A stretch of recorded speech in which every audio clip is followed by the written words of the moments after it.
Ils ont survécu aux balles, aux obus et à l'enfer. Mais une fois rentrés chez eux, beaucoup n'ont pas survécu à la paix. Comment une guerre pouvait-elle continuer longtemps après son dernier tir ? Lorsque les canons se sont tus, l'Europe entière a cru respirer à nouveau. Les cloches ont sonné sans retenue, les journaux ont parlé de victoire, de fin, de renaissance. Sur les quais des gares, des foules compactes attendaient, serrant des fleurs fanées, des lettres froissées, des espoirs trop longtemps contenus. Les trains arrivaient lentement, comme s'ils hésitaient à livrer ce qu'ils transportaient. Des hommes en descendaient, maigres, voûtés, le regard vide. Certains étaient acclamés, d'autres passaient presque inaperçus. Était-ce vraiment ainsi que la guerre devait se terminer ? Dans les wagons encore tièdes, l'air restait lourd. Une odeur persistante de boue sèche, de métal chauffé et de sueur froide semblait incrustée dans les vêtements. Les soldats parlaient peu. Beaucoup ne parlaient pas du tout. Un sifflement de vapeur suffisait à faire sursauter plusieurs d'entre eux, comme si un obus venait de tomber trop près. Les mains tremblaient, parfois sans raison visible. Les corps étaient rentrés, mais quelque chose manquait encore. Qu'avaient-ils laissé derrière eux dans la terre retournée des champs de bataille ? La nuit venue, le calme des villes semblait irréel. Les rues étaient éclairées, les maisons intactes, les lits propres. Pourtant, dans l'obscurité des chambres, le sommeil refusait de s'installer. Les anciens combattants se réveillaient brusquement, le cœur battant, la bouche sèche, la poitrine comprimée par une peur sans nom. Les murs ne s'effondraient pas, mais dans leur esprit les tranchées revenaient, étroites, humides, pleines de corps entassés et de voix étouffées. Comment expliquer ces visions à ceux qui n'avaient jamais quitté l'arrière ? Le moindre bruit devenait une menace. Une porte qui claque, un pas trop lourd dans l'escalier, un objet qui tombe. Les sens restaient en alerte, incapables de comprendre que le danger n'était plus là. Le présent se fissurait sans prévenir, laissant remonter des images que personne n'avait demandé à revoir. Était-ce cela, la victoire ? Autour d'eux, le monde avançait déjà. On parlait de reconstruction, d'avenir, de normalité retrouvée. Les survivants étaient félicités, décorés, puis doucement invités à reprendre leur place. Mais quelle place restait-il à ceux qui ne reconnaissaient plus la vie qu'on leur rendait ? Car très vite une certitude s'imposait, silencieuse et implacable. La guerre n'était pas restée au front. Elle avait suivi ces hommes jusqu'à chez eux, et personne ne semblait prêt à l'admettre. La guerre, pourtant, n'apparaissait plus sur aucune carte. Les frontières avaient été redessinées, les traités signés, les discours prononcés. Officiellement, tout était terminé. Mais pour ceux qui étaient revenus, quelque chose refusait de se refermer. Chaque matin commençait avec l'effort de se convaincre que le sol sous leurs pieds ne tremblerait pas, que le ciel resterait silencieux. Était-ce ainsi que l'on apprenait à vivre après avoir survécu ? Dans les rues animées, les anciens soldats marchaient parmi les passants comme des étrangers.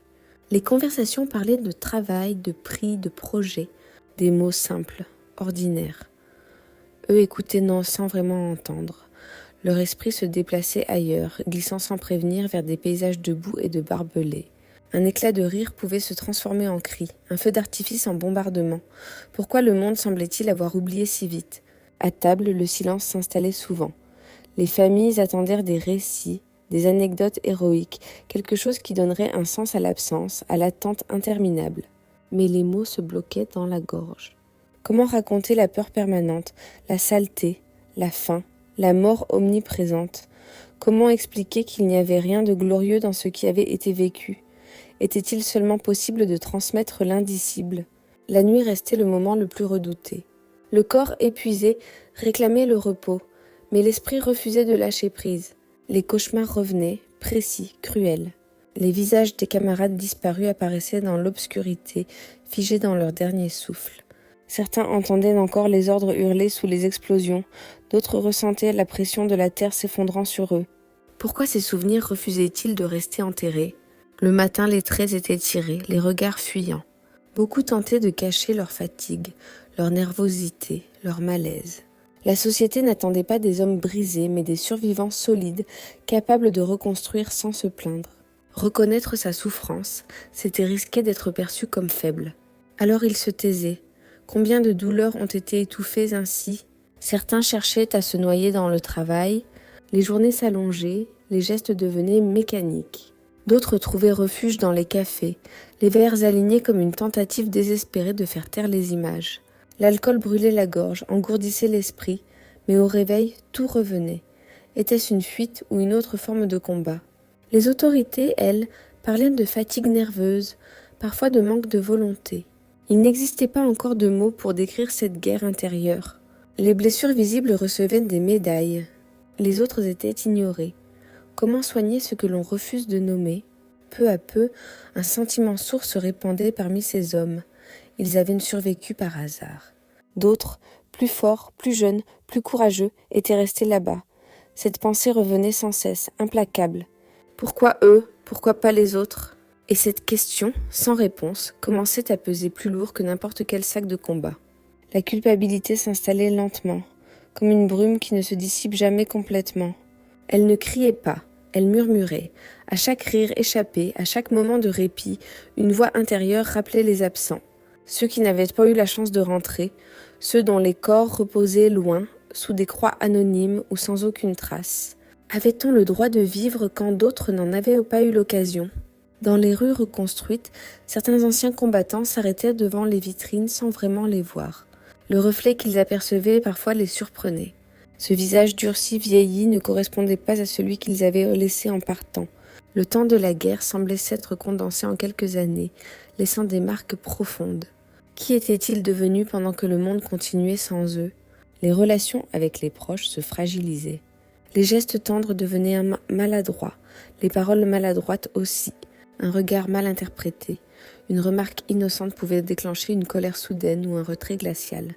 Ce n'était pas de la méchanceté, mais une tension permanente, un corps qui refusait de se détendre. Comment partager une vie normale quand chaque instant semblait menacé? Le bruit restait l'ennemi invisible. Un marteau frappant trop fort, un moteur qui pétarade, un orage soudain. À chaque détonation, les muscles se contractaient, la respiration se bloquait. Certains se retrouvaient instinctivement au sol, le cœur battant, avant de réaliser où ils se trouvaient. Les passants regardaient, surpris, parfois moqueurs. Que pouvaient-ils comprendre de ces réflexes forgés dans la peur? La nuit, encore, ramenait son lot de visions. La boue collait aux bottes imaginaires, l'air devenait irrespirable. Des silhouettes sans visage apparaissaient dans l'obscurité, tendant la main sans jamais parler. Les réveils étaient brutaux, couverts de sueur froide. Les draps semblaient trop lourds, comme si la terre du front cherchait à les engloutir à nouveau. Pourquoi le repos semblait-il impossible? Peu à peu, certains commencèrent à s'isoler. Ils évitaient les réunions, les fêtes, les lieux bruyants. La solitude paraissait plus supportable que l'effort constant de faire semblant. Dans le silence, au moins, personne ne posait de questions.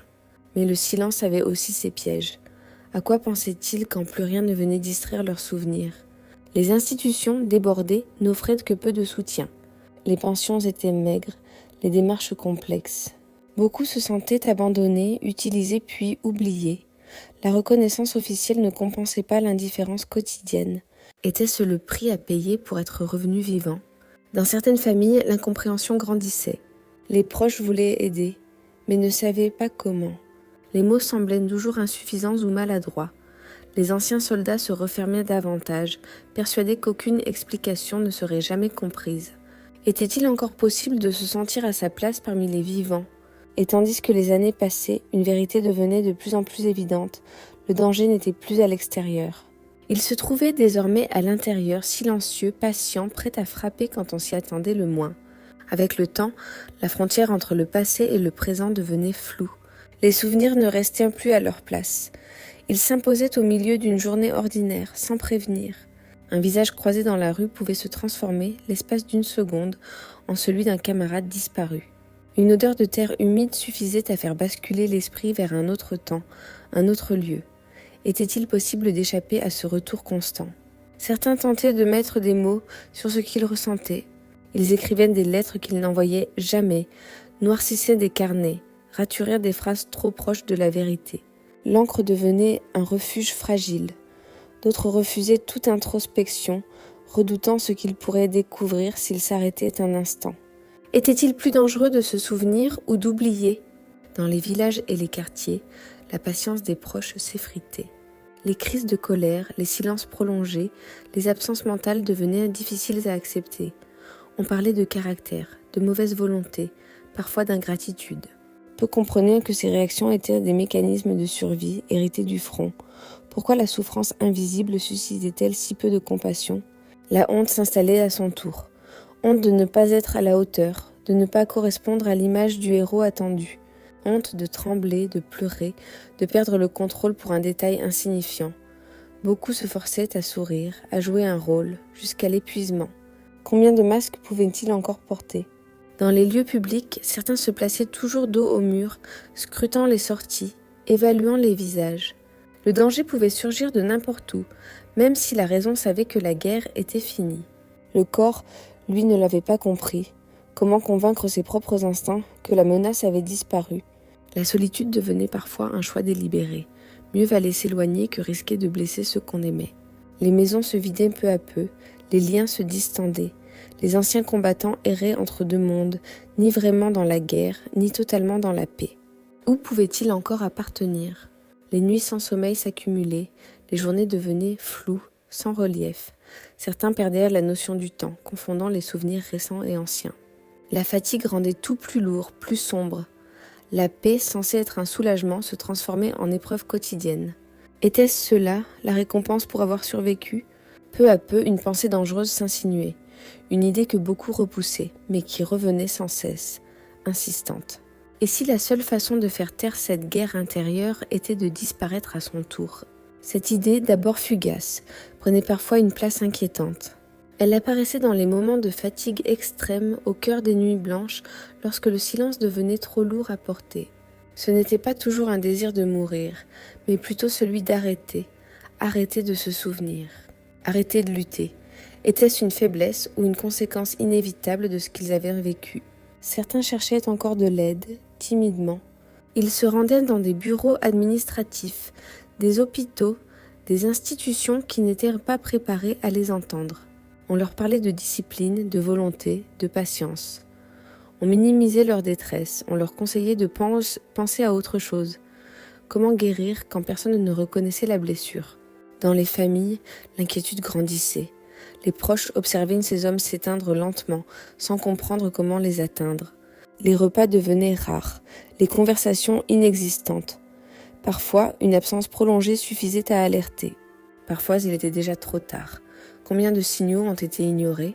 La société continuait pourtant d'avancer, pressée de reconstruire, de produire, d'oublier. Les anciens combattants devenaient des silhouettes familières mais incomprises, croisées dans les rues sans que l'on s'arrête. Leurs histoires n'intéressaient plus. La guerre appartenait au passé, disait-on, mais pour eux, elle occupait chaque instant. Qui décidait quand une guerre était vraiment finie ? Les chiffres officiels parlaient peu de ces morts silencieuses. Elles n'entraient dans aucune catégorie héroïque. Elles n'étaient pas célébrées, pas commémorées. Pourtant, chaque disparition prolongeait le conflit d'une autre manière. La paix semblait exiger un prix que beaucoup n'étaient pas capables de payer. Combien d'hommes ont été sacrifiés après l'armistice ? Dans certaines villes, des rumeurs circulaient. On parlait de camarades retrouvés sans vie, de voisins qui n'avaient jamais supporté le retour. Les discussions se faisaient à voix basse, comme si le sujet lui-même était interdit. Le silence devenait une règle tacite. Était-il plus confortable de ne pas savoir ? Avec le temps, quelques voix commencèrent timidement à s'élever. Des médecins, des proches, des survivants tentèrent de décrire ce mal invisible. Les mots manquaient, les concepts aussi. On cherchait à comprendre ce qui brisait ces hommes de l'intérieur. Était-ce la peur, la culpabilité, ou quelque chose de plus profond encore ? Car une question persistait, obsédante. Combien auraient pu être sauvés si leur souffrance avait été reconnue plus tôt ? Peu à peu, le regard porté sur ces survivants commença à évoluer, mais trop lentement pour beaucoup d'entre eux. Les médecins observèrent des symptômes récurrents. Insomnie, tremblements, crises de panique, perte de repères. On cherchait des explications rationnelles, des causes physiques, sans toujours comprendre l'origine profonde du mal. Comment soigner ce que l'on ne savait pas encore nommer ? Dans les hôpitaux militaires, certains anciens combattants erraient dans les couloirs, absents, parfois agités. Les traitements restaient expérimentaux, souvent brutaux. On parlait de repos forcé, de discipline, parfois même de chocs destinés à réinitialiser l'esprit. La compassion n'était pas toujours au rendez-vous. Était-ce vraiment ainsi qu'on réparait les dégâts de la guerre ? À l'extérieur, la pression sociale demeurait forte. Il fallait travailler, subvenir aux besoins de la famille, prouver qu'on était encore utile. L'idée même de fragilité était mal acceptée, surtout chez ceux qui avaient été envoyés combattre. Reconnaître une souffrance intérieure revenait à remettre en cause tout un idéal de courage. Qui osait franchir ce pas? Certains trouvaient un semblant de soulagement en se regroupant entre anciens camarades. Les mots venaient plus facilement entre ceux qui avaient partagé les mêmes peurs. Un regard suffisait parfois à comprendre. Ces rencontres improvisées, dans des arrière-salles ou des coins discrets, offraient un répit fragile. Pourquoi fallait-il se cacher pour se sentir compris? Mais même au sein de ces groupes, le poids des souvenirs restait écrasant.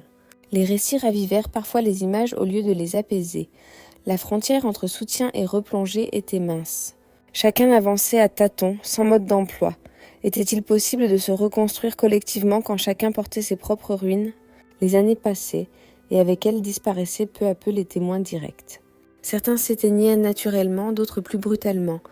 La société commençait à parler de traumatisme timidement, sans encore mesurer l'ampleur du phénomène. Combien de destins avaient déjà été brisés dans l'intervalle? Dans les foyers, les enfants grandissaient auprès de pères absents, physiquement présents mais mentalement lointains. Les silences se transmettaient, les peurs aussi. La guerre laissait des traces au-delà de ceux qui l'avaient combattue. Jusqu'où s'étendait réellement son impact? Car ce qui avait commencé sur les champs de bataille semblait désormais s'inscrire dans le tissu même de la société. La paix n'effaçait pas les cicatrices, elle les rendait simplement moins visibles. Et sous cette apparente normalité, une question persistait. Combien de temps encore cette guerre invisible allait-elle continuer? Avec le recul, certains commencèrent à comprendre que le retour à la paix n'était pas un événement, mais un processus long et incertain. Les cérémonies, les discours officiels, les dates commémoratives donnaient l'illusion d'une conclusion nette. Pourtant, dans la vie quotidienne, rien n'était aussi simple. Comment refermer une parenthèse qui n'avait jamais vraiment été fermée? Dans les rues désormais animées, les anciens combattants croisaient des générations qui n'avaient pas connu la guerre. Les enfants jouaient, riaient, couraient sans crainte. Cette insouciance provoquait parfois une douleur sourde, mêlée de soulagement et d'amertume. Ils avaient combattu pour cela, mais à quel prix? Était-il normal de se sentir étranger à la paix que l'on avait contribué à gagner? Les monuments aux morts se multipliaient, des noms gravés dans la pierre, alignés avec une rigueur solennelle.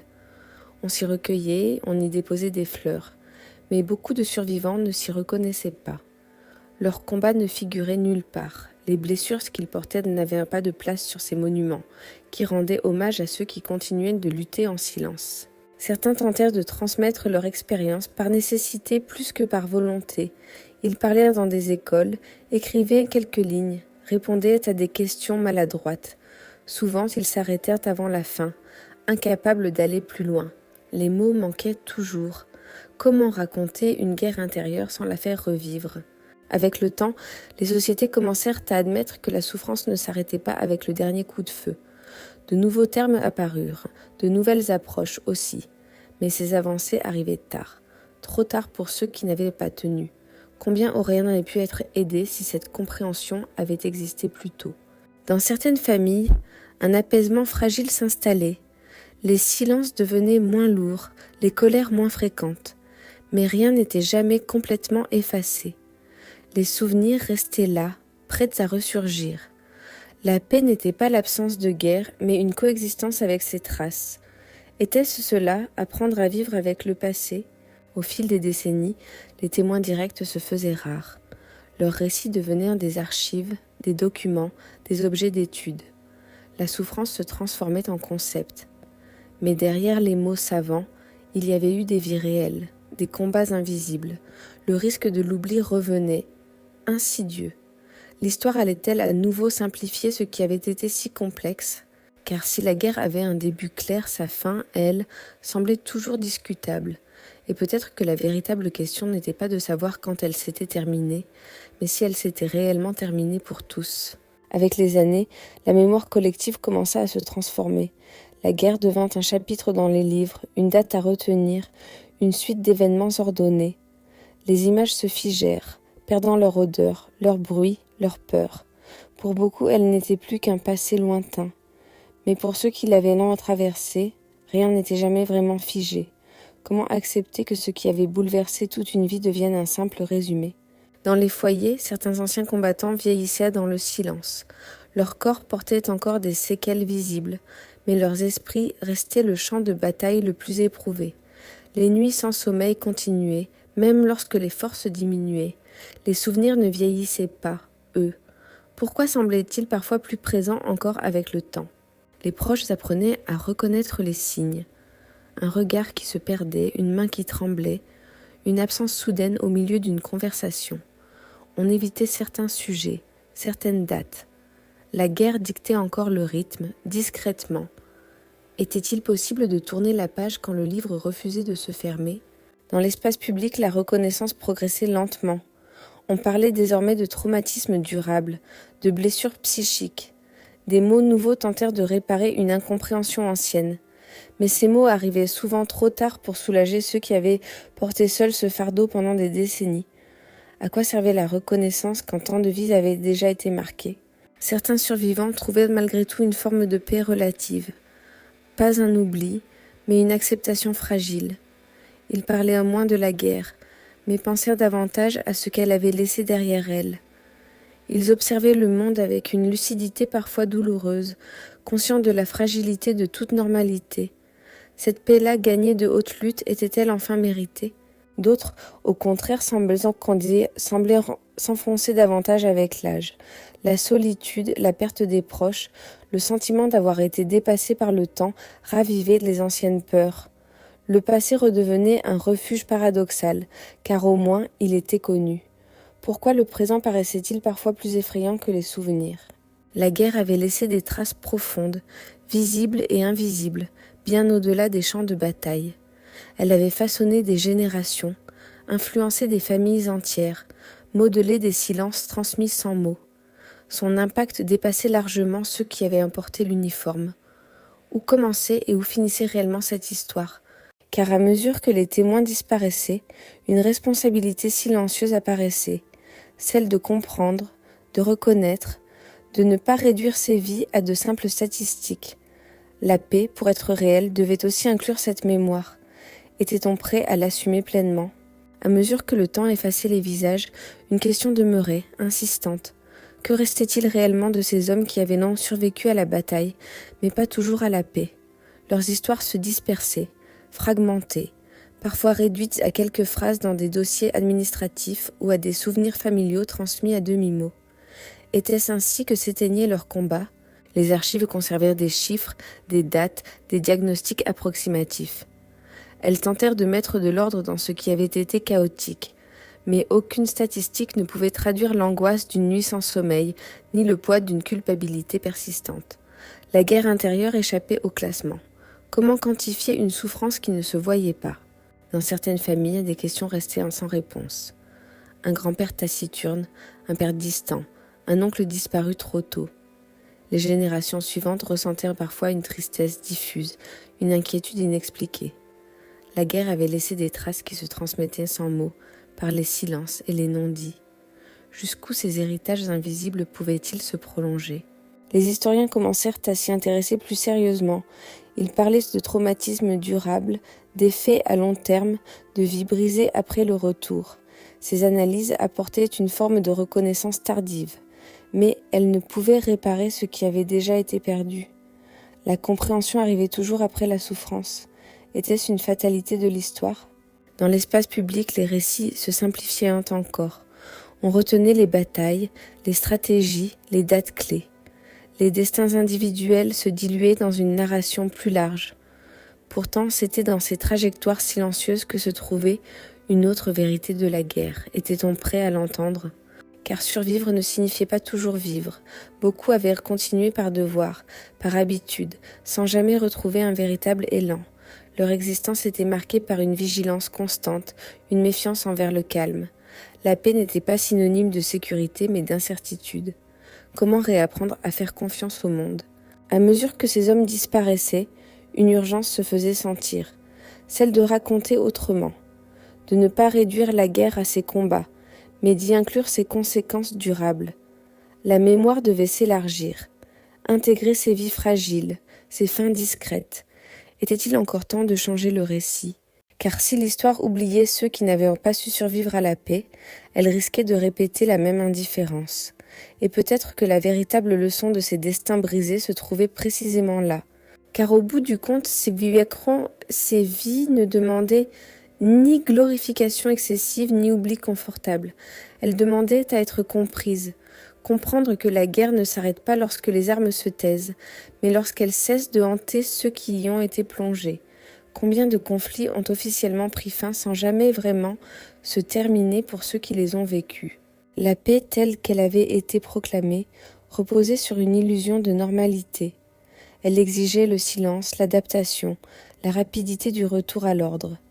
Mais pour ces survivants, la normalité avait disparu depuis longtemps. Le monde qu'ils avaient en quitté n'existait plus, et celui qu'ils retrouvaient leur était devenu étranger. Où trouver sa place quand le temps semble avoir continué sans vous?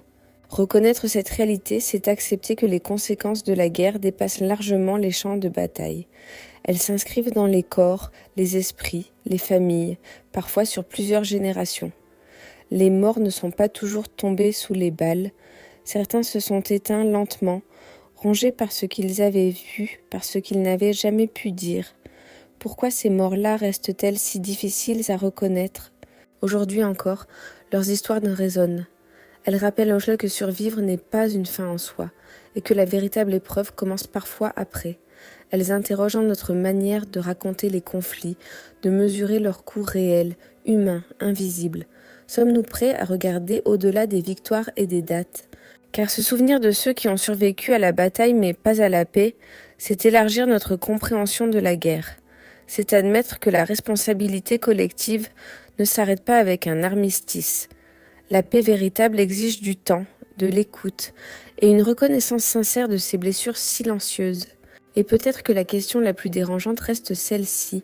Tant que ces histoires y resteront en marge, pouvons-nous vraiment parler de paix ?